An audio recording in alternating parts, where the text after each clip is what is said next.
कल जो पैराग्राफ हुआ था आखिर में, उसको पढ़ के आगे बढ़ेंगे।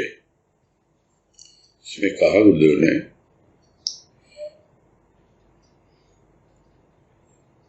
क्यों वायु के पुतले बकवादी, अभिमानी, स्वार्थी, निरर्थक विचार में संलग्न, तीनों काल से अनभिज्ञ, तीनों लोकों का गुलाम मनुष्य की बातों पर क्यों ध्यान देने लगा? वायु का पुतला प्रलाप न करेगा तो क्या करेगा? उपदेशक बन बैठा या प्रलापी, जिसे यह भी मालूम नहीं कि सृष्टि की रचना क्यों हुई। क्या उसके प्रलाप के लिए? क्यों मनुष्य की दुर्बलता का जानकार है तथा उसके एक प्रश्न का भी मनुष्य समुचित उत्तर नहीं दे पाता। ऐसे अज्ञानी अभिमानी की बातें केवल गाल बजाने वाली ही सिद्ध हुई है, यह क्यों अच्छी प्रकार जानता है।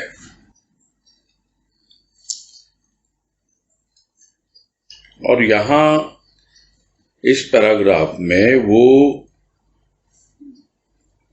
क्यों के नाम से गुरुदेव बता रहे हैं कि क्या संसार की स्थिति है, जो उसके भी पहले पैराग्राफ में बताया कि भाई ये तो स्वार्थ का बंदा है, जगत के अन्य प्राणियों की परवाह नहीं करता, जहां स्वार्थ पूर्ति होती है उनके लिए कुछ भी कर सकता है, चापलूसी करता है, जूतियां उठाता है, या यूं कहा जाए मुहावरा की तलवे तक चाटता है। तो और बाकी जो रह गए, जहां जिनसे कोई स्वार्थ नहीं, कोई अहंकार नहीं, वहां पर तो अहंकार ही दिखाएगा। यानी एक ओर स्वार्थ की पूर्ति और दूसरी ओर अहंकार प्रदर्शन, यही एक साधारण प्राणी का जीवन है। और यह समझना बड़ा कठिन हो जाता है कि जो उपदेशक बन के बैठे हैं वो भी क्या इनसे अलग हैं? वो भी तो अपने स्वार्थ की पूर्ति करने के लिए और अपने अहंकार का प्रदर्शन करने के लिए ही सब कुछ कर रहे हैं। यदि उनसे कोई प्रश्न किया भी जाए तो यह क्यों जो है वो जानता है कि इस मनुष्य में कितने प्रकार की दुर्बलता है, और उन्हीं दुर्बलताओं का शुरू से, इस पैराग्राफ के शुरू से गुरुदेव ने वर्णन किया है कि वो बकवादी है, यानी उल्टा सीधा बोलता है, सोच समझ के नहीं बोलता, अभिमानी है, स्वार्थी है, निरर्थक विचारों में लगा रहता है, कोई सार्थक विचार पे मनन चिंतन करता है कि नहीं, अतीत कैसा गया, वर्तमान कैसा बीत रहा है, और या भविष्य में उसके क्या होगा कि नहीं होगा, इन तीनों कालों से अनभिज्ञ होकर, अनजान होकर करता क्या है? वो खाली गुलामी करता है, तीनों लोकों का गुलाम। यानी चाहे वो स्वर्ग लोक हो, चाहे पृथ्वी लोक, चाहे पाताल लोक, इसको ही तीन लोक कहा गया है। तो स्वर्ग लोक में देवता वास करते हैं, तो बस देवताओं की गुलामी करना। पाताल लोक में दानव वास करते हैं, तो उनसे भयभीत होकर उनकी भी गुलामी करना। और रह गया ये पृथ्वी लोक, यहां पर तो पहले ही बता दिया कि अपने स्वार्थ की पूर्ति के लिए जूतियां तक उठाता है। तो ऐसा मनुष्य क्योंकि बातों पर क्यों ध्यान देने लगा? भले ही कोई उसे समझाता रहे, भले ही कोई उससे प्रश्न करे, वो किसी की बात सुनता ही नहीं, वो तो अनर्गल प्रलाप में ही लगा रहता है। यानी निरर्थक बातें, जिन बातों का कोई अर्थ नहीं, और उल्टी सीधी बातें जिसको साधारण प्राणी भी समझ सकता है, थोड़ा सा अपने भीतर क्यों का भाव लाए कि आखिर ये ऐसा क्यों कर रहे हैं। क्योंकि खुद भयभीत है तो दूसरों को भयभीत करता है, खुद अभिमानी है तो दूसरों के अभिमान को दबाने की कोशिश करता है, पाप पुण्य का भय दिखलाता है और अपना जो कुछ भी है उसी के अनुसार। तो ऐसे लोग जो उपदेशक बन बैठे हैं, उनसे अगर कोई पूछे भाई ये सृष्टि की रचना क्यों हुई, तो क्या वो उसका उत्तर दे पाएंगे? अरे अगर ये प्रश्न करना ही है तो सीधा सृष्टिकर्ता से करो कि भाई आपने सृष्टि की रचना क्यों की। तो क्या सृष्टिकर्ता यह बोलेगा कि ये अपनी बकवास कर पाए, ये अपना अभिमान दिखला पाए, अपने स्वार्थ की पूर्ति कर पाए, इसके लिए की? तो क्यों जो है वो जानता है कि मनुष्य कितना दुर्बल है और कितना ढोंग और पाखंड में अपना जीवन व्यतीत कर रहा है। ये सिर्फ उपदेशक के लिए ही नहीं है, ये प्रत्येक प्राणी के साथ यही लागू होता है कि वो होता कुछ और है, इतना दुर्बल होता है भीतर से। जो जितना भीतर से कमजोर होगा उतनी ही जल्दी वो भयभीत होगा, और उस भय को दबाने के लिए वो अपना अहंकार प्रदर्शन करता है और सोचता है शायद स्वार्थ की पूर्ति हो जाए तो उनकी गुलामी करता है। तो यही एक साधारण प्राणी का जीवन है, और भले ही कोई उपदेशक बन के बैठ जाए उसमें और उसमें कोई विशेष अंतर नहीं है। क्योंकि उनसे भी यदि क्यों जाए पूछने के लिए, तो ऐसा मनुष्य एक प्रश्न का भी समुचित उत्तर नहीं दे पाता है। तो इसलिए समझ में आता है कि ये कुछ नहीं है, ये अज्ञानी है, अभिमानी है, और इनकी बातें केवल गाल बजाने वाली है बस, यानी निरर्थक बातें करने वाली हैं। तो यह क्यों अच्छी तरह जानता है, इसलिए ऐसे लोगों से क्यों कभी प्रश्न करता ही नहीं, ऐसे लोगों के भीतर कभी जिज्ञासा जागती ही नहीं। वो तो प्रश्न करता है जो उससे ज्यादा जानता है। और क्यों जानता है कि अनंत अनंत है, तो मेरे प्रश्न भी तो अनेक हैं, मेरे प्रश्न भी तो अनंत हैं। भले ही अनंत एक होगा, किंतु मैं अर्थात क्यों, मेरे पास तो अनंत प्रश्न है। क्या यह अनंत प्रश्नों का उत्तर दे पाएगा? इसलिए क्यों जो भी प्रश्न करता है वो सीधे उस अनंत से अर्थात सृष्टिकर्ता से करता है। वो इन सब से प्रश्न करने नहीं जाता। ये जो साधारण प्राणी, बकवादी, अभिमानी प्रलाप करते रहते हैं, गाल बजाते रहते हैं, ये क्यों अच्छी तरह जानता है, इसलिए इनसे प्रश्न करता ही नहीं। वो सोचता है कि भाई ये ऐसे ही आते हैं, ऐसे ही जाते हैं, इनको क्यों से कोई लेना देना नहीं, इनके भीतर प्रश्न उठते ही नहीं, और मैं जाके इनसे प्रश्न करूं तो मैं स्वयं ही अपने आप को नीचा दिखाऊंगा। यानी जो मेरा महत्व नहीं समझता, जो व्यक्ति क्यों का महत्व नहीं समझता, वो तो उपदेश के नाम पर यूं ही कांव कांव करता रहेगा। क्यों का क्योंकि उसके पास कोई जवाब नहीं होता है। आगे कह रहे हैं, आज क्यों पुनः प्रश्न करने के लिए प्रस्तुत हुआ अनंत से। भूमि कहीं हरी भरी और कहीं रूखी सूखी क्यों, पहाड़ क्यों, समतल भूमि क्यों, सुगंध क्यों, दुर्गंध क्यों, मनुष्य भला क्यों, बुरा क्यों, सुखी क्यों, दुखी क्यों?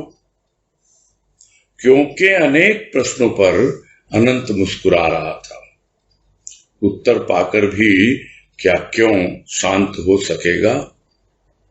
अनंत का उत्तर था, यदि एक ही भाव इस सृष्टि में रहता तो इसका आकर्षण ही न रहता।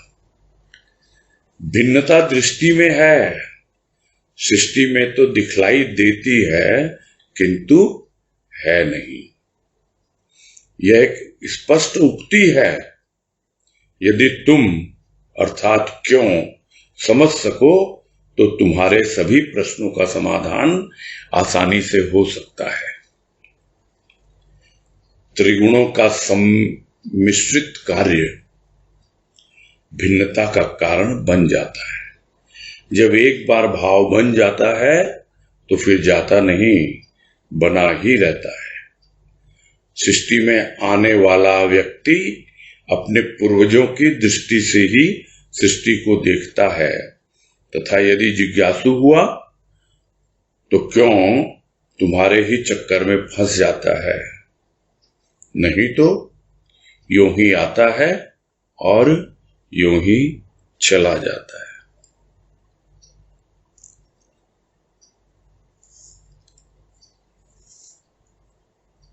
क्यों के बहाने, बहाने कहें या इस लेख का शीर्षक ही क्यों है, इसीलिए क्यों बार बार प्रस्तुत हो रहा है।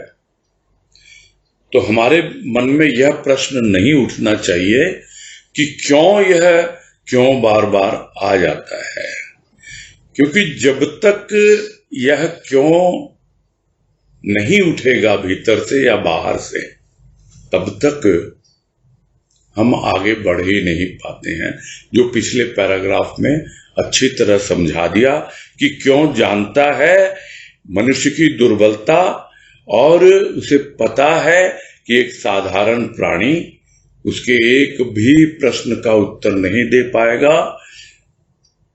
है ज्ञानी, अपने आप को बहुत मान बैठा है ज्ञानी, इसलिए वो आता है प्रश्न करने के लिए अनंत के पास, और फिर प्रश्न करता है कि भाई जो कुछ भी दिखलाई दे रहा है ये इतना विरोधाभास है।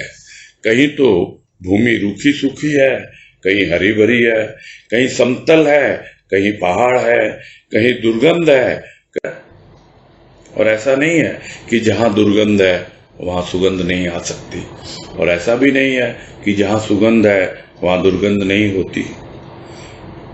हो सकता है जो भूमि रूखी सूखी हो वो हरी भरी भी हो सकती है, किंतु कहीं ऐसा कहीं ऐसा, ऐसा क्यों? कहीं मनुष्य भला है, कहीं बुरा। तो क्या बुरा मनुष्य भला नहीं हो सकता? क्या भला मनुष्य बुरा नहीं हो सकता? सुखी क्यों, दुखी क्यों? यानी एक के साथ ही घटित हो सकता है। कोई यह ना समझ बैठे कि जो भूमि रूखी सूखी है वो हमेशा रूखी सूखी ही रहेगी, हरी भरी हो सकती है। कोई यह ना समझे कि जो भूमि समतल है, यानी जिसका धरातल बस साधारण प्राणी की तरह है, वो कभी उच्च विचारों में पहाड़ों की तरह आएगा कि नहीं आएगा। जिसके जीवन में पूरी तरह विकारों की दुर्गंध भरी हुई हो, क्या उसके भीतर भावों की सुगंध नहीं आ सकती? भले ही अपने स्वार्थ की पूर्ति के लिए वो उल्टे सीधे काम करता हो, तो क्या कभी वो परमार्थ की बातें नहीं सोचेगा? आज यदि उसे बात बात में दुख प्रतीत होता है तो क्या कभी सुख की खोज या वास्तविक सुख की खोज करने के लिए आगे नहीं बढ़ेगा?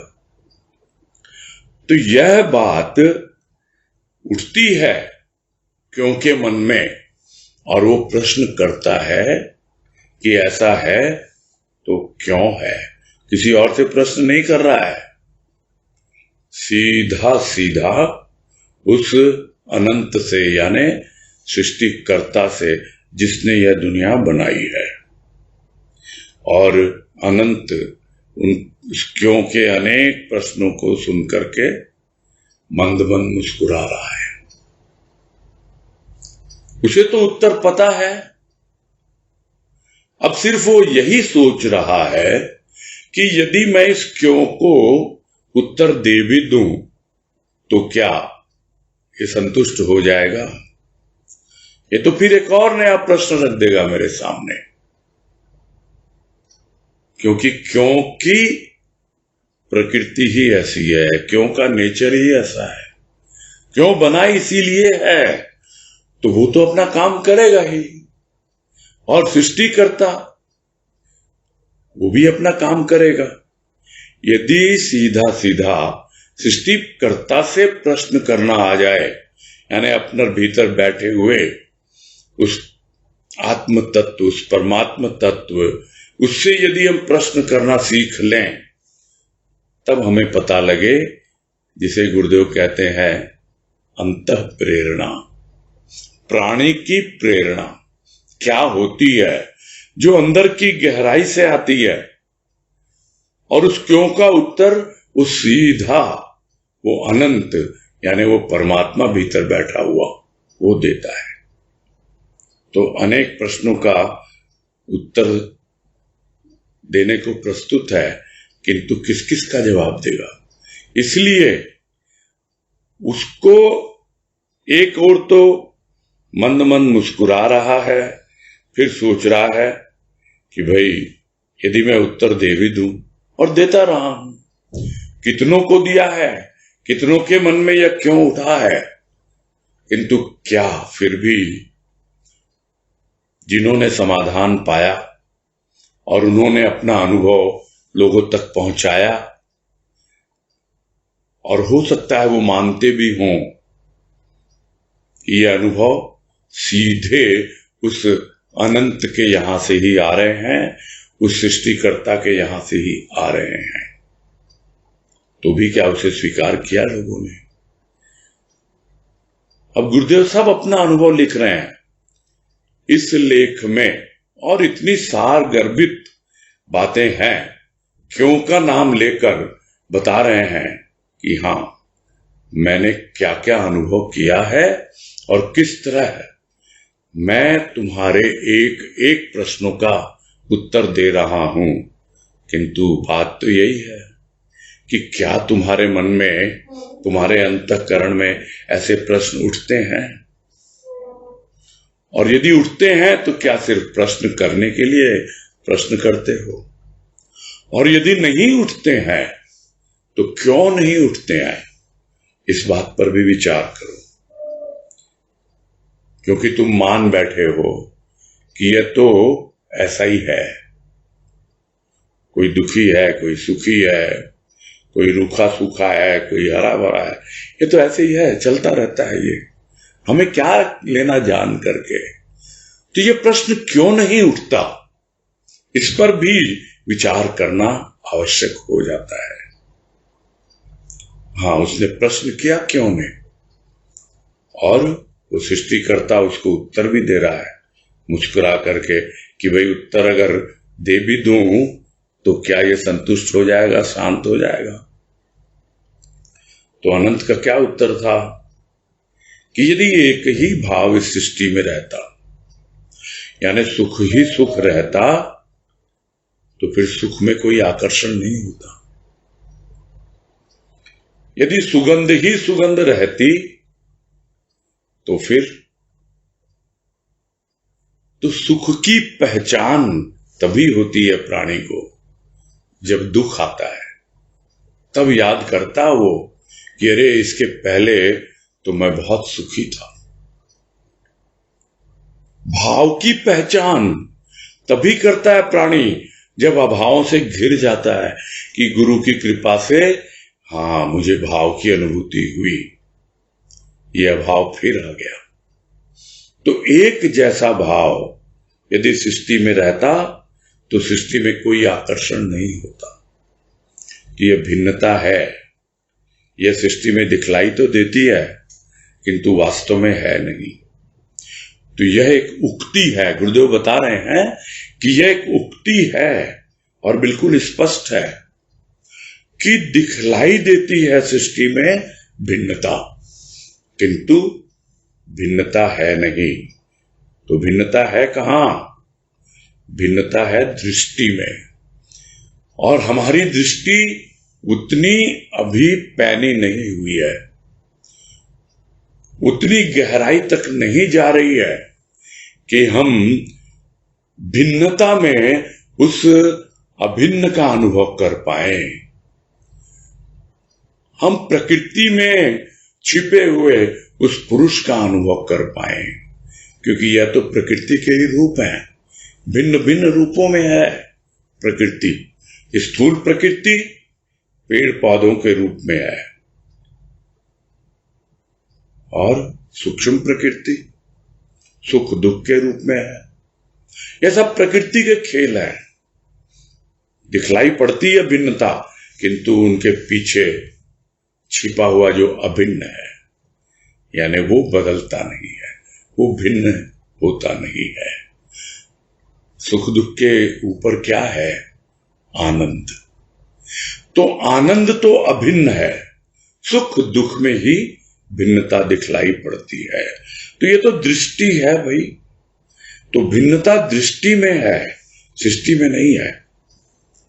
और यह एक स्पष्ट उक्ति है, यानी किसी ने कहा है, उसी को गुरुदेव यहां पर कोट कर रहे हैं। उक्ति यानी कोटेशन है। ये समझ सको तो तुम्हारे सभी प्रश्नों का समाधान आसानी से हो सकता है। तो यदि समझ में आ जाए प्राणी को कि सागर जो है ऊपर ही ऊपर हिलता डुलता हुआ दिखलाई देता है, लहरें उठती हैं फिर नीचे चली जाती हैं, किंतु गहराई में सागर एकदम शांत है। उसी तरह है, जो कुछ भी ऊपर सतह पर है वहीं पर भिन्नता है, गहराई में कहीं कोई भिन्नता नहीं है। जिसे कहा जाता है कि रूप सबका भिन्न भिन्न हो सकता है, किंतु स्वरूप तो सबका एक ही है। जो समझाया गुरुदेव ने अनामी का नाम लेख में कि नाम भिन्न भिन्न हो सकते हैं, किंतु अनामी तो अभिन्न है, उसका तो कोई नाम है ही नहीं। तो इस तथ्य को यदि अच्छी तरह से समझ ले कि हां भाई, सृष्टि में दिखलाई देती है भिन्नता, किंतु है नहीं। भिन्नता तो दृष्टि में है। अभी वो दृष्टि आई नहीं है जहां पर भिन्नता में भी अभिन्नता की खोज की जाए। इसीलिए कह रहे हैं, यदि समझ लो इस बात को तो सारे प्रश्नों का समाधान बड़ी आसानी से हो जाता है। फिर और समझा रहे हैं इसी बात को कि त्रिगुणों का सम्मिश्रित कार्य भिन्नता का कारण बन जाता है। यह प्रकृति है, 3 गुणों में बनी हुई है। त्रिगुण यानी 3 गुण,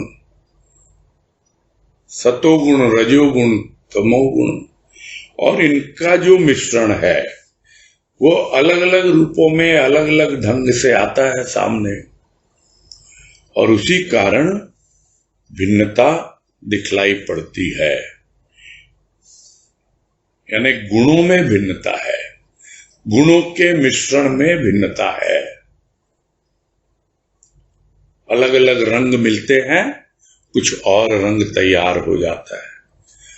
तो यह प्रकृति जो है वह तो गुणों के रंगों में रंगी हुई है, किंतु जो उसका उद्गम है उन रंगों का, वो क्या है? क्या उसका कोई रंग है? वो तो रंगहीन है। जो तीनों गुणों से ऊपर है, अर्थात गुणातीत है, तो उसमें कोई गुण है? यही विचारणी है बस। यानी जब प्राणी उद्गम तक पहुंच जाता है कि कहां से ये रंग आए, कहां से ये गुण आए, तब जाकर उसे समझ में आता है कि हां, यह जो 3 गुणों का मिश्रण है यही भिन्नता का कारण है। और जब इस तरह का भाव एक बार बन जाए ना, जिसको लेके प्राय प्रश्न उठते रहते हैं, कुछ लोगों ने प्रश्न किया भी है कि क्या भाई एक बार उस अवस्था तक पहुंच जाए कोई, वो भाव बन जाए जिसे आप आत्म भाव कहो या स्वभाव कहो, तो क्या फिर वो रहता है हमेशा? तो गुरुदेव तो कह रहे हैं कि जब एक बार भाव बन जाता है तो फिर जाता नहीं है, बना ही रहता है। और यही बात है, फिर जो भी खेल है समझ में आ जाता है, जो भी भिन्नता है सब ऊपर है, ये सब ढोंग आडंबर प्रपंच, ये सब चीजें क्लियर हो जाती हैं। और भीतर का भाव वो हमेशा फिर बना रहता है।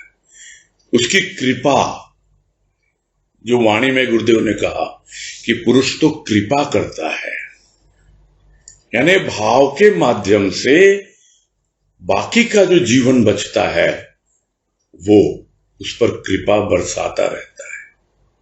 और उसके भीतर की भूमि यानी अंदर की प्रकृति हमेशा हरी भरी तरोताजा बनी रहती है। इसीलिए वो भाव हमेशा बना रहता है।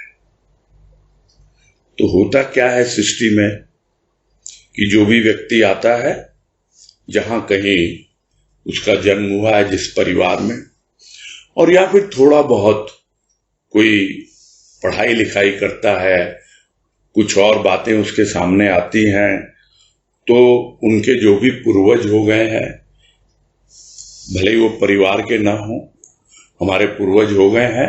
यदि हम आध्यात्मिकता की खोज करते हैं तो हमारे भी पूर्वज हो गए हैं, तो हम उनकी दृष्टि से ही इस सृष्टि को देखते हैं। कि गुरुदेव ने हमें भाव की दृष्टि दी है, वो हमारे पूर्वज हैं, किंतु क्या वास्तव में हम भाव की दृष्टि से देखते हैं पूरी सृष्टि को? साधारणतया तो देखते हैं, वो देखते हैं जो वास्तव में अपने आप को मानते हैं कि हम उनकी संतान हैं, वो हमारे पूर्वज हैं। वो जो कुछ भी हमें कहते हैं, हमें आगे बढ़ाने के लिए कहते हैं, तो उनकी दृष्टि से देखते हैं। किंतु सिर्फ उनकी दृष्टि से देखने मात्र से काम नहीं बन जाता है। जिज्ञासा आती है, जिज्ञासा आती है तो जिज्ञासा को शांत भी करना पड़ता है। किंतु यह क्यों कुछ इस प्रकार से उसे चक्कर खिला देता है कि क्या कहा जाए। समझ में सब कुछ आ रहा है, उत्तर भी मिल रहे हैं, वो भाव की दृष्टि सब कुछ समझा भी रही है, क्योंकि प्रश्न उठ रहे हैं, सब कुछ हो रहा है, आगे भी बढ़ रहा है, किंतु फिर भी उसे समझ में नहीं आता। कुछ लोग कहते हैं कि भैया ये क्या चक्करबाजी है। कुछ लोग कहते हैं कि भैया आपने जो बातें कही बहुत अच्छी लगी, खूब ध्यान से सुना हमने, लेकिन सिर फटने लग गया। क्यों? क्योंकि माथा चकराने लगा। तो ये क्यों का चक्कर है, ये समझना होगा प्राणी को कि जिज्ञासु है तो थोड़ा सा संतोष लेना भी सीखे, थोड़ा शांति लेना भी सीखे, और जो दृष्टि तुम्हें दी है तुम्हारे पूर्वजों ने, उसको लेके आगे बढ़े, तब तो तुम्हारी जिज्ञासा ज्ञान की ओर बढ़ेगी। नहीं तो ये क्यों तुम्हें अपने चक्कर में फंसा लेगा। और बाहर नहीं निकल पाओगे तुम। और फिर क्या होगा, जो आगे गुरुदेव लिख रहे हैं, नहीं तो यूं ही आता है और यूं ही चला जाता है। यदि इन बातों का ध्यान न दे, यानी इस अंतिम वाक्य में इतनी गहन बात गुरुदेव ने लिखी है कि जो भी प्राणी सृष्टि में आता है वो अपने पूर्वजों की दृष्टि से ही इस सृष्टि को देखता है। और यदि सिर्फ देखता ही रहे, उसके भीतर कोई जिज्ञासा पैदा न हो, तो वो दृष्टि भी कोई काम नहीं आती है, क्योंकि उसकी खोज नहीं बनती है। और यदि जिज्ञासु हुआ, हाँ, तब वो खोज करता है, और जैसे ही खोज करेगा बार बार क्यों आएगा। बस उस चक्कर में नहीं फंसना, उस चक्कर से बाहर निकलना है। और अगर फंस जाएगा तो यूं ही आएगा और यूं ही चला जाएगा। वाकई में ये लाइन पढ़ते पढ़ते इतना अंदर में भाव गदगद हो रहा है हृदय कि गुरुदेव क्या लिखते हैं और किस बात को किस ढंग से कहां पर प्रस्तुत करना है। बोलती बंद हो जाती है। आगे कह रहे हैं, अनंत के उत्तर से यदि क्यों संतुष्ट हो जाता तो क्यों का अस्तित्व ही न रहता। अतः उसने पुनः प्रश्न किया, यह आवागमन ही क्यों होता है जब प्राणी यूं ही आता है और यूं ही चला जाता है। कार्य का कुछ उद्देश्य हुआ करता है। यदि निरुद्देश्य ही सृष्टि की रचना हुई है तो हे अनंत, क्या तुम्हारे सभी कार्य निरर्थक सिद्ध ही न होंगे। तुमने सृष्टि की रचना ही क्यों की। सर्वज्ञ की भयंकर भूल से प्राणी क्यों कष्ट पाए, क्यों यूं ही आए और यूं ही जाए। प्रत्येक क्षण परिवर्तन का चक्र चलाकर क्या तुम्हारे उद्देश्य की पूर्ति हुई है, या एक अबोध बालक की तरह केवल अपने मनोरंजन के लिए तुमने असंख्य प्राणियों को कष्ट दे रखा है।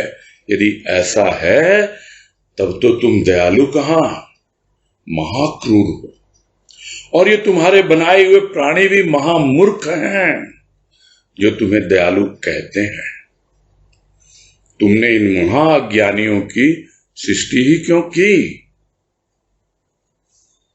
अनंत ने मुस्कुराना ही ठीक समझा,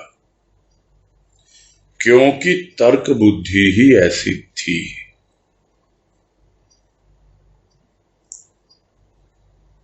और यह जो तर्क प्रस्तुत कर रहा है क्यों, और इसमें पूरी तरह से वो सृष्टिकर्ता को आरोपी बना रहा है, विक्टिम बता रहा है उसको कि तुमने क्या किया है ये सब पूरी सृष्टि में।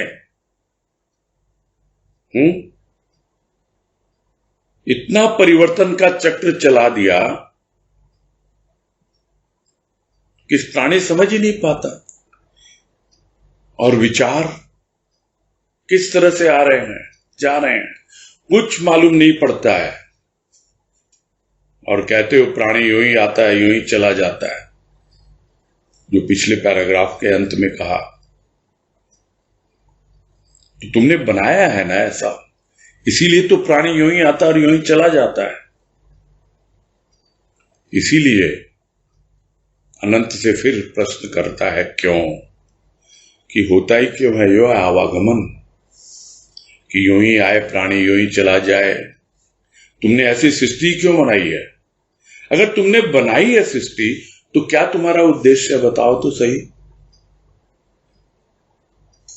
तो क्या बिना सोचे समझे तुमने कोई उद्देश्य ही नहीं रखा कि हाँ भाई सृष्टि बना दी, कोई उद्देश्य नहीं है इसके पीछे। तो अगर उद्देश्य है तो बताओ क्या उद्देश्य है। हर कार्य का कोई ना कोई तो उद्देश्य हुआ करता है ना। तो बताओ लोगों को कि तुमने क्यों बनाई है ये सृष्टि। तो अगर निरुद्देश्य ही रचना की है तुमने, तो हे अनंत, क्या तुम्हारे सभी कार्य निरर्थक सिद्ध नहीं होंगे? कि जो भी कार्य तुम कर रहे हो, चाहे सृष्टि चला रहे हो, प्रकृति को, इंसान को, प्राणी को, हर पेड़ पौधे, सब कुछ तो तुम ही कर रहे हो। तो अगर तुम बताओगे नहीं कि इसके पीछे क्या उद्देश्य है, तो क्या तुम्हारे सारे कार्य निरर्थक सिद्ध नहीं होंगे? उत्तर तो तुमको ही देना पड़ेगा ना। कौन आएगा फिर उत्तर देने? नहीं तो तो यही लगेगा प्राणी को कि ये निरर्थक बनाई है तुमने, और फिर उसे ही तुम दोष दे रहे हो कि आता है यूं ही और यूं ही चला जाता है। तो फिर होता ही क्यों आवागमन? तो स्वाभाविक है इस तरह का प्रश्न उठना। और ये इतना कह के ही क्या क्यों संतुष्ट हो जाता है? नहीं, वो ये कहता है कि यदि तुम सब जानते हो कि तुम्हारा सृष्टि बनाने के पीछे क्या उद्देश्य है, यदि तुम सर्वज्ञ हो, सब कुछ जानते हो, तो ये तो तुम्हारी लगता है सबसे बड़ी भूल हुई है कि सृष्टि को बनाया तुमने और निरुद्देश्य बनाया, कोई उद्देश्य नहीं है। और तुमने बना दी सृष्टि और उस भूल की कष्ट पाए साधारण प्राणी। क्यों आए, क्यों जाए? उस भूल के कारण पूरा जीवन कष्ट में बिताए। क्या हो तुम भाई? सोचते ही नहीं, बस आंख मूंद के सृष्टि बना दी तुमने, और प्राणी को कुछ बताते ही नहीं हो कि तुम्हारा क्या उद्देश्य है इसके पीछे। तो क्या करेगा प्राणी? वो तो ऐसे ही आएगा, ऐसे ही चला जाएगा। तो क्यों तो वो आए और क्यों वो जाए, जरा बताओ मुझे। तो क्यों प्रश्न पे प्रश्न किया जा रहा है और कहे जा रहा है कि प्रत्येक क्षण यह जो परिवर्तन का चक्र तुमने चलाया है, तो क्या इससे तुम्हारे उद्देश्य की पूर्ति हुई है क्या? तुम खुद विचार करो। और या फिर तुम एक अबोध बालक की तरह है। अबोध बालक मतलब जो खेलता रहता है अपने मनोरंजन के लिए, बालू से खेलता रहता है, कुछ घरौंदे बनाता है, फिर उन्हें तोड़ देता है?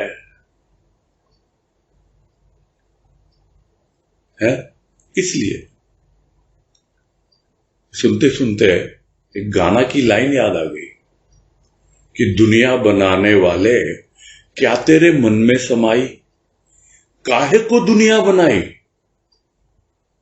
और पूरा गाना इसी प्रश्न पर आधारित है, जो क्यों यहां प्रश्न कर रहा है कि क्यों बनाई तुमने आखिर ये दुनिया, क्या उद्देश्य था।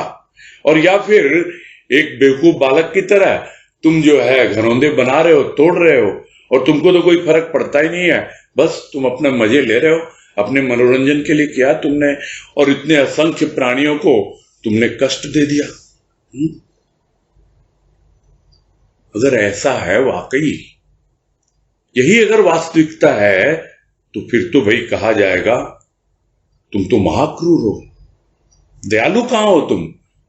ये तो बेवकूफ लोग हैं, महामूर्ख हैं वो लोग जो तुम्हें दयालु कहते हैं, अन्यथा तुम तो महाक्रूर हो। समझ ही नहीं पाते, एक महाक्रूर को ये लोग दयालु बोल रहे हैं। तो क्या ये अज्ञानी है या सब जानते हैं? खुद क्यों को समझ में आ गया कि ये सब महाअज्ञानी है।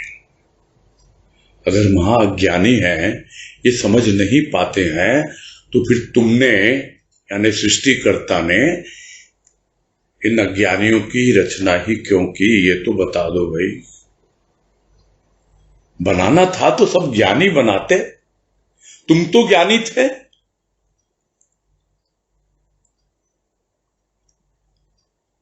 इस तरह का प्रश्न भी कई बार सामने आया है।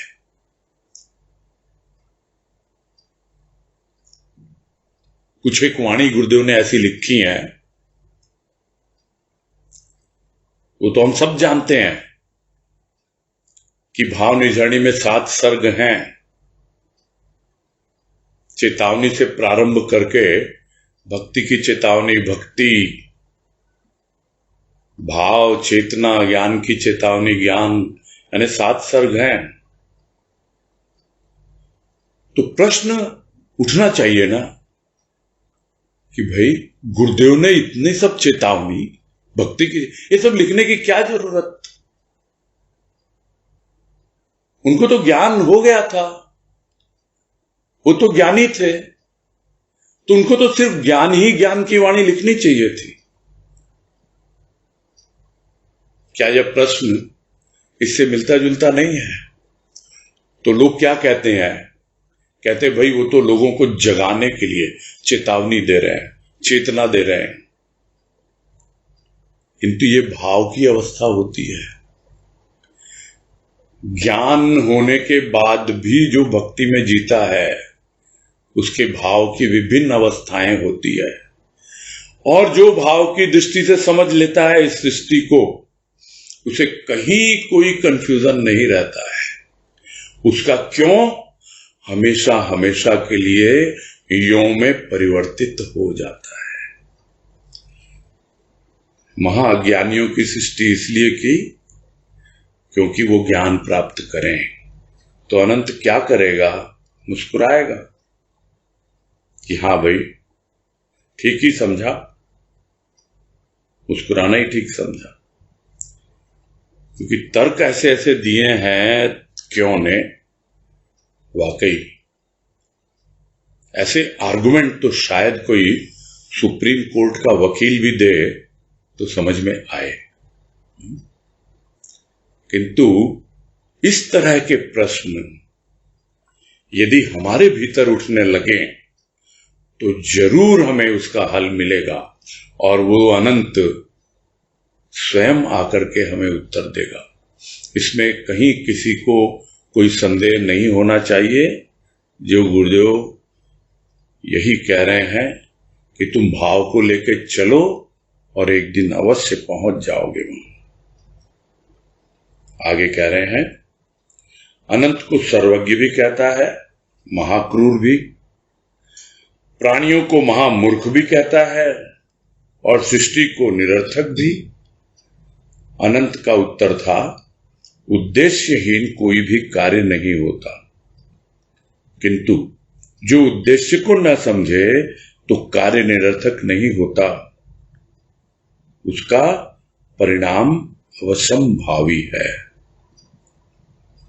प्राणी मनोरंजन के हेतु निर्मित नहीं हुए, उनके लिए प्रशस्त आनंद पथ है। यदि प्राणी उस पथ का अनुसरण करें तो वो भी मेरी तरह इस सृष्टि का खेल देख प्रसन्न हो सकते हैं, किंतु खेल को ही जेल समझ प्रत्येक क्षण कष्ट अनुभव करें तो दोष न मेरा है और न सृष्टि का। मुझे दयालु कहे प्राणी या क्रूर समझें, तुम्हारी तरह यह अधिकार उनको भी है, किंतु क्योंकि उन्हें बुद्धि दी गई है, यदि वे उसका सदुपयोग न करें तो कष्ट पाना स्वाभाविक है।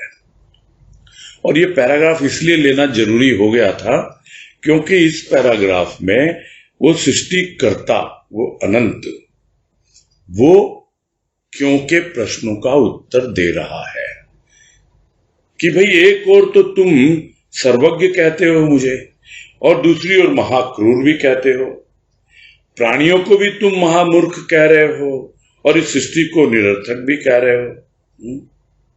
तो आखिर क्या है? तुम बोल रहे हो मैं तो सब जानता हूं, और फिर मैं अगर जानता हूं तो मैं जानबूझ करके महाक्रूर हूं, और क्या मैंने जानबूझ करके ये महामूर्ख बनाए हैं? तो अनंत क्या उत्तर देता?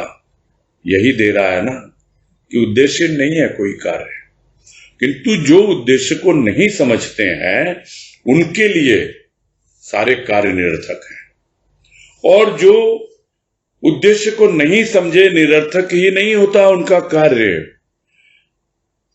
वो निरुद्देश्य जीवन जी रहे हैं और उसका परिणाम भी उनको भुगतना पड़ता है। ये लाइन हमेशा के लिए याद रखें हम। इसलिए इसको पढ़ना आवश्यक था कि जिस प्रवाह में बातें चल रही हैं उसमें हमको समझना ये बहुत आवश्यक है कि उद्देश्यहीन कोई भी कार्य नहीं होता। यानी यदि तुम मनुष्य बन के आए हो, कोई ना कोई उद्देश्य है इसके पीछे। यही नहीं, जो कुछ भी तुम्हें सद्गुरु मिला है, सत्संग मिला है, निरुद्देश्य नहीं है। तुम्हें भाव की अनुभूति हो रही है, कोई ना कोई उद्देश्य है उसके पीछे। और यदि तुम नहीं समझते हो तो फिर वो उद्देश्य ही, यानी वो कार्य ही निरर्थक नहीं होगा, बल्कि तुमने उसका उद्देश्य नहीं समझा, उसका परिणाम भी भुगतने के लिए तैयार हो जाओ। यानी वो अवश्यंभावी है। यानी मनुष्य यदि अपना उद्देश्य न समझे, क्यों आया हूं, तो उसका परिणाम उसको भुगतना होता है। फिर आता है, फिर जाता है, और किस रूप में आएगा, कैसा जीवन बिताया कि मैं तो इतनी योनियों से चक्कर काट के आया हूं और मुझे तो अब एकमात्र यही एक योनि है, मनुष्य योनि, जिसमें मैं आवागमन से मुक्त हो सकता हूं। देवताओं तक को नहीं है ये, उन्हें भी यदि मुक्त होना है तो उन्हें भी पृथ्वी लोक में आना पड़ता है। तो परिणाम तो अवश्यंभावी है इसका, यदि नहीं समझ पाए प्राणी। और प्राणी मैंने मनोरंजन के लिए नहीं बनाए हैं, मैंने तो आनंद के लिए बनाए हैं। आनंद के लिए बनाए ही नहीं है, आनंद पथ पहले से ही बना दिया है। ये छोटी मोटी पगडंडियों से नहीं चलना है, ये एक आनंद पथ है, ये राजपथ है, ये एक ऐसा हाईवे है कि बड़े आराम से आप अपने गंतव्य तक, अपने लक्ष्य तक पहुंच सकते हो। और एक प्राणी यदि उसका अनुसरण नहीं करे और यहां आके सत्संग में आकर भी भाव को ना अपनाए और सिर्फ एक आध भजन गा लिए और सजा लिया, संवार लिया और मन बहला लिया, मनोरंजन हो गया, चलो भाई ठीक है, अच्छी बात है, तो फिर क्या हुआ? निरुद्देश्य, वही निरुद्देश्य है। ये सुन के बहुत से लोगों को अटपटा लग रहा होगा, किंतु गुरुदेव स्वयं लिख रहे हैं, इसमें कोई योगदान नहीं है हमारा, बस हमें समझना है। समझना यही है कि कुछ भी निरुद्देश्य नहीं है, उनके लिए तो आनंद पथ एकदम प्रशस्त है, और यदि उसका अनुसरण वो करें तो वो भी मेरी तरह इस सृष्टि का खेल देख सकते हैं जो बताया गुरुदेव ने। ये आनंद के लिए ये सृष्टि बनाई है, खेलो, आनंद उठाओ, खेलना सीखो पहले, और प्रसन्न हो सकते हो तो मनोरंजन करके लोग प्रसन्न होना चाहते हैं, आनंदित होके नहीं। यह समझना बहुत जरूरी है। और अगर यदि आप खेल को ही जेल समझ लें, यानी जीवन मिला है, ऐसा भी सुनने में आया है। एक भजन में कहीं सुना था, जब भी संसार का कैदी बनूं। अरे कैदी बनूं? संसार क्या कैद है, जेल है? क्या मालूम क्या सोच लेकर के लोग जीते हैं दुनिया में।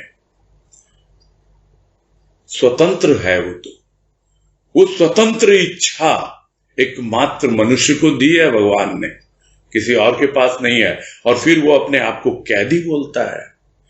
कैदी तो तुम स्वयं हो। ये जेल या बंधन या कारा तुमने अपने विचारों से बनाई है।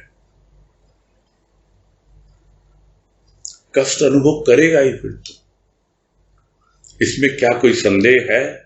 तो इसमें न दोष मेरा है और न सृष्टि का है। जो मैंने बनाया है उसमें कोई दोष नहीं। जो ये दुनिया तुम्हारे लिए बसा के मैं गया हूं, या जो भाव की दुनिया, या जो एक सत्संग की बगिया लगा के गया हूं, गुलशन का माली हूं, संभाल रहा हूं, किंतु तुम खाली पेड़ उजाड़ने में लगे हो और इस गुलशन को यदि दूसरी दिशा में ले जाने में लगे हो, तो फिर ये तो न तो इस गुलशन का इस सृष्टि का दोष है और न इस सृष्टिकर्ता का दोष है। समझना है। अब मुझे दयालु कहें या क्रूर समझे तुम्हारी तरह, ये तो उनको अधिकार है।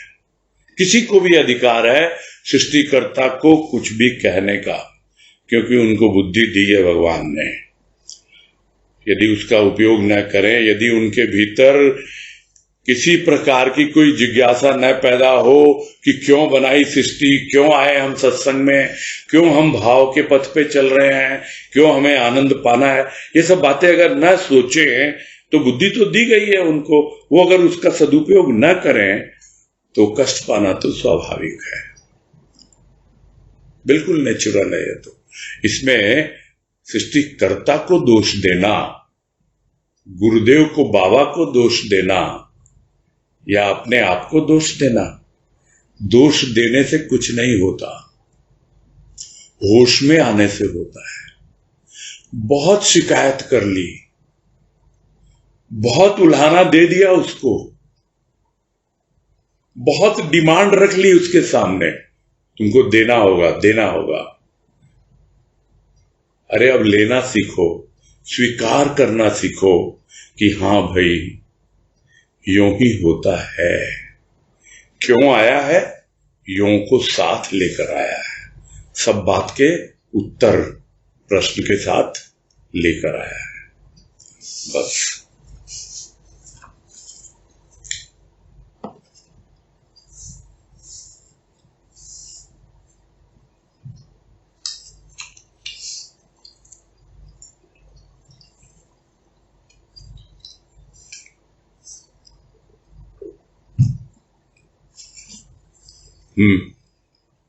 अजय झुंझुनवाला। प्रणाम भैया। हाँ नमस्कार, बोलिए। आज का जो पहला पैराग्राफ है, हाँ जी, उसमें बीच में एक लाइन है, त्रिगुणों का सम्मिश्रित कार्य हाँ जी, भिन्नता का कारण बन जाता है। हाँ जी, बन जाता है। हाँ, तो भैया इसको थोड़ा उदाहरण दे के समझाइए ना कि मैंने तो रंगों का उदाहरण दिया ना। सम्मिश्रित कार्य, ये कार्य थोड़ा कंफ्यूजन कर रहा है मेरे को। सम्मिश्रित होता है, कार्य रूप में परिणत होता है। कौन सा कार्य कौन से गुण से संचालित है। और सिर्फ यही नहीं होता है कि कहीं भी किसी भी कार्य में तीनों प्रकार के गुण मिश्र होते हैं। कार्य अपने आप में ही रजोगुण है, किंतु उसके साथ सतोगुण और तमोगुण, उसके अलग अलग रंग हैं। तमोगुण का भी ऐसा नहीं है, जिसको लोग कह देते हैं, जो सामान वगैरह आता है स्मगलिंग होके, उसको ग्रे मार्केट बोलते हैं कि नहीं बोलते हैं? तो क्या उसका कलर ग्रे होता है क्या? ग्रे क्या कलर है? व्हाइट और ब्लैक का थोड़ा सा मिक्सचर है ना? तो सिर्फ ग्रे ही नहीं होता, और भी कितने कलर हैं। तो यह जो जीवन है, इसमें बहुत सारे कलर्स हैं। जो भी कार्य होते हैं वो डिफरेंट विचारों के रंग हैं, उन रंगों से प्रभावित होकर के वो कार्य किए जाते हैं। और बेसिकली जिस प्रकार से बेसिक 3 कलर्स जिसको कहा गया, 3 बेसिक कलर होते हैं, वैसे ही 3 बेसिक गुण होते हैं। जिन देखो क्या है, एक वाणी है ना गुरुदेव की, प्रकृति के रंगों में सुख दुख खोजता है, प्रकृति जिसके रंग में रंगी है उसको खोज। तो प्रकृति के रंग है ये, सुख दुख, तमोगुण, रजोगुण, सतोगुण, ये 3 गुणों में पूरी प्रकृति रंगी हुई है। और सारे कार्य इस प्रकृति के द्वारा ही संचालित होते हैं। तो ये 3 गुणों का ही सम्मिश्रण है जो कार्य रूप में परिणत होता है। ठीक है, समझ में आया। प्रणाम। हाँ, हरिओम। राशि अग्रवाल।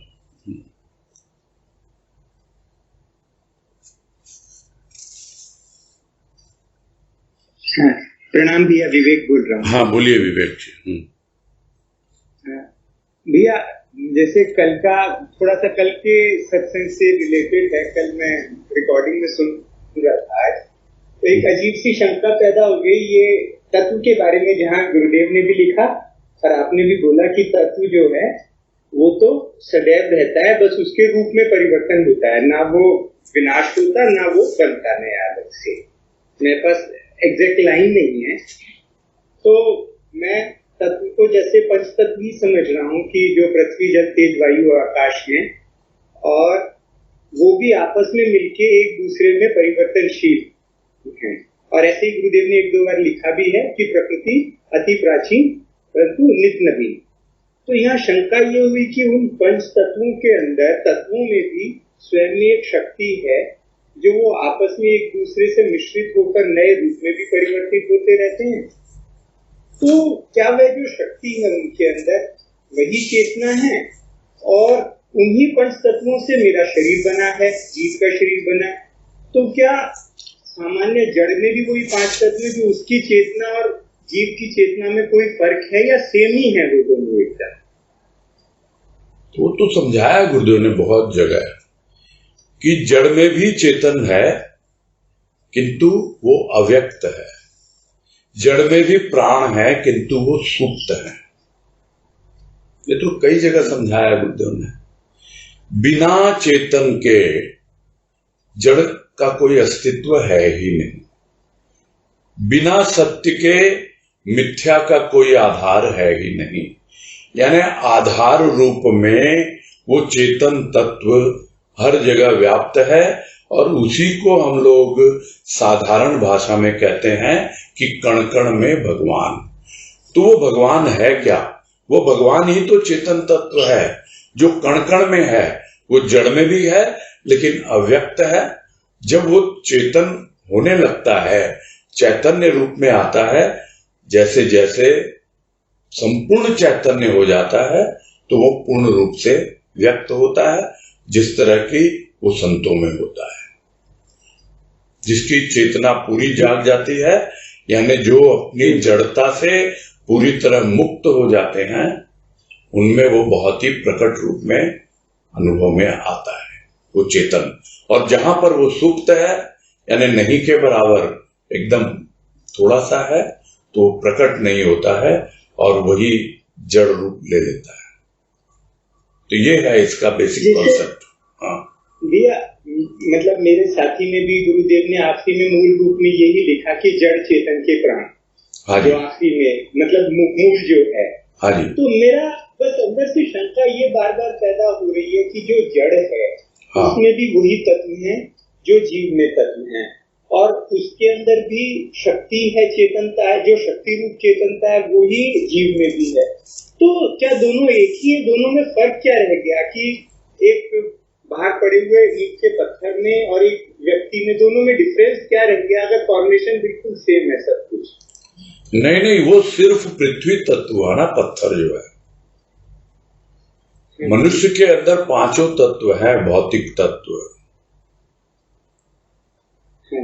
और पत्थर के अंदर जो है उसके अंदर पृथ्वी तत्व है। चेतन है किंतु तत्व तो सिर्फ पृथ्वी तत्व है। वो बाकी सूक्ष्म रूप में अगर देखें, आप खूब गहराई से देखें तब तो ठीक है, उसमें वायु भी है लेकिन बहुत नहीं के बराबर है। वायु भी है। इसको बाबा बलदेव वाणी में गुरुदेव ने समझाया कि जिस प्रकार वायु सर्वत्र व्याप्त है, अग्नि में, आकाश में, जल में, स्थल में वायु सर्वत्र व्याप्त है, उसी प्रकार आत्मा भी सर्वत्र व्याप्त है। आप इसे माने या न माने, बिल्कुल यही लाइन उन्होंने लिखी हुई है बाबा बलदेव वाणी में। तो वो चेतन तत्व, वो आत्मा तो सर्वत्र व्याप्त है। भैया ये बात पे पूरा विश्वास भी है, बस फर्क ये कंफ्यूजन ये हो रखा है कि क्या उसकी फॉर्मेशन और एक जीव की फॉर्मेशन में कुछ भी फर्क नहीं है, तत्व भी वही है, शक्ति भी वही नहीं, है, सूक्ष्म पंच तत्वों की सूक्ष्म शक्ति का अंतर है। डिफरेंस क्या है दोनों? आप पूरा देखिए, सृष्टि की रचना में क्या आता है। एक मनुष्य की रचना सोचो आप, क्या आता है, कहां से शुरू होती है वो? आत्मा, फिर प्राण, फिर सूक्ष्म तत्व यानी मन बुद्धि चित्त अहंकार, उसके बाद में भौतिक तत्व यानी स्थूल तत्व, जो 5 तत्वों की बात अभी आप कर रहे हो। तो जो एक जड़ वस्तु है उसमें चेतन है, किंतु उसमें सूक्ष्म तत्व बहुत कम है, नहीं के बराबर है। एक पशु में भी उसकी बुद्धि और एक मनुष्य की बुद्धि, दोनों में अंतर है। तो तत्व तो है वो, किंतु उसकी क्वालिटी में फर्क है। समझिए अभी आप? तो तत्व सब में सेम है, बस एक फॉर्मेशन का डिफरेंस है, चाहे वो जड़ से जो फॉर्मेशन बोलने से ठीक नहीं है, फॉर्मेशन नहीं, क्वालिटेटिव डिफरेंस है। जिस दिन आपकी पकड़ क्वालिटी की हो जाएगी यानी गुण की हो जाएगी, और वो गुण आपको निर्गुण या गुणातीत तक ले जाएगा, तब आपको सारी बातें स्पष्ट हो जाएंगी कि एकमात्र जो आत्म तत्व है वही तत्व है, और बाकी सब उसी आत्म तत्व के खेल हैं, उसी के विभिन्न रूप हैं ये सारे, और कुछ नहीं है। कोई स्थूल रूप है, कोई सूक्ष्म रूप है। ठीक है भैया, प्रणाम भैया। हाँ, हरिओम। हाँ, अनीता तुलसियान।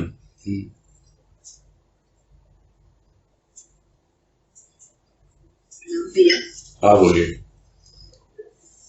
या आज जो पैराग्राफ शुरू किए थे, प्रश्न के प्रस्तुत हुआ आनंद से, तो इसमें मतलब आज का बहुत ही ज्यादा अच्छा लग रहा है बुराई, और ऐसा लग रहा है कि सच में ऐसी दृष्टि हमारी अगर बन जाए तो सारी प्रॉब्लम सारी क्यों हट जाए।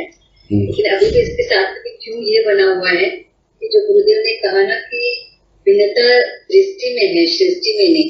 हाँ जी। तो ये सब बातों से ऐसा लगता है कि कॉन्सेप्ट तो बिल्कुल भीतर से पूरा क्लियर कर रहे हैं, लेकिन वही जैसे आगे बोले ना कि जब एक बार भाव बन जाता है तो फिर जाता नहीं, बना ही रहता है। हाँ जी। मतलब इतना सब मतलब सुन रहे हैं, जब हमारा ये भाव जब तक बन नहीं रहा है तब तक बात बन ही रही है, ऐसा है क्या? नहीं नहीं, सुनने के बाद ये यहाँ जो भाव बन जाता है उसकी बात भी आई थी जब इसके ऊपर हम लोग डिस्कस अभी कर रहे थे। वो बात यह आई थी कि यह भाव यानी वो भाव आपको आत्म भाव तक ले जाता है। यानी एक बार भाव अपनी पराकाष्ठा में पहुंच जाता है, आत्म भाव या स्वभाव ये भी नाम आया था, वहां तक एक बार आप पहुंच जाते हो उस भाव के द्वारा, तब जाकर वो फिर जाता नहीं है, बना ही रहता है। क्योंकि तब आपको सारा जगत प्रपंच और सारी चीजें स्पष्ट हो जाती हैं। अभी तो क्या है, भाव आता है, कुछ देर को रहता है, फिर चला जाता है, कम ज्यादा होता रहता है। उसके बाद फिर सब बातें तो आई हैं कि किस प्रकार से भीतर हरा भरा रहता है। उसके बाद में वो भाव की वृष्टि बनी रहती है, भीतर की भूमि हमेशा तरोताजा बनी रहती है। ये सारी बातें आई ना। हाँ, ये उस अवस्था का वर्णन है कि जब आपका एक बार आप अपने लक्ष्य तक पहुंच जाते हो, उसके बाद की बात है कि एक बार ये भाव बन जाता है, फिर जाता नहीं, बना ही रहता है। ये उसके बाद की बात है। उसके पहले तक तो क्यों आएगा ही आएगा। ठीक है। ये जैसे आनंद पथ में सब विकारों से गुरुदेव बात कर रहे हैं, हाँ, उसी तरह से यहाँ पे क्यों आनंद से बातें कर रहे हैं, इस तरह से ही कहते हैं। अभी तक तो जो भी अभी चल रहा है कल से, वो तो यही है। आप ये इसमें एक बहुत जो इम्पोर्टेंट चीज जो आई है कि आपको यदि प्रश्न करना है तो अपने भीतर बैठे हुए भगवान से करो, किसी और से मत करो, भीतर से ही उत्तर देगा वो, है ना। ये बहुत इम्पोर्टेंट चीज है, बहुत महत्वपूर्ण है। अन्यथा हम दूसरों से पूछते हैं, अपने भीतर नहीं खोजते हैं, है ना। ठीक है। ठीक है, प्रणाम। हाँ, हरिओम। भाई अब तो समय हो गया, एक काफी देर हो गई। अब चंद्रकला केडिया जी, इनसे मैं अनुरोध करूंगा कल आप सबसे पहले हैंड रेज कीजिएगा, उसके बाद में जब होता है जो प्रश्नोत्तर का समय होता है उस वक्त, तो आपका नंबर सबसे पहले आ जाएगा। ठीक है, अभी पूरा करेंगे। ठीक है भैया जी। हरिओम भैया जी। हरिओम। हरिओम सबको हरिओम, सबको हरिओम। हरिओम हरिओम सभी को हरिओम। हरिओम, जय गुरुदेव। हरिओम हरिओम। हरिओम सबको हरिओम।